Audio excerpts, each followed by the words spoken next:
Hi, I'm Terry with the Beehive in Wellington, Kansas, Beehive Quilt Shop, and today we're going to learn about binding with a serger, and this is our friend Michelle, and she does a great job at that, and so she's going to explain that to us. Hello ladies. I was asking these ladies if they had any fusible thread for a binding, and they carry Wonderfill fusible thread. I think it's $9 a spool. I learned a marvelous technique that has changed my world as far as putting bindings on.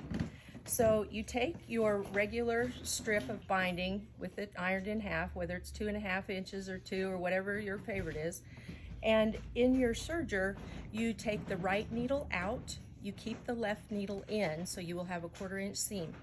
Then you put your fusible thread in the lower looper. So you'll have normal thread in your left needle and normal thread in your upper looper and the fusible in your lower looper.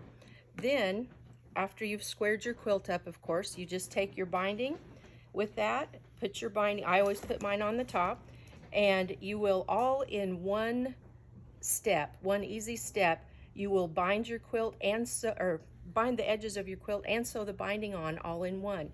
And because you have only the left needle in, when you get down to the corner of your quilt, you will be able to pivot and go off the edge at a diagonal, just as you usually do, and turn that corner the way you usually do, and start up again and go down the other side.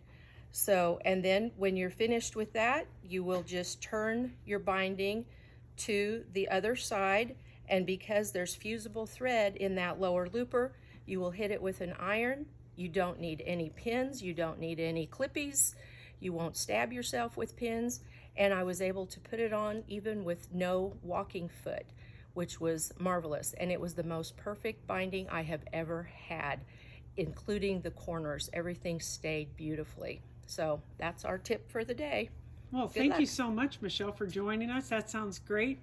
So great use of your serger and your sewing machine, and it sounds like it saves just a huge amount of work. So It does. try Michelle's method, and thanks for joining us.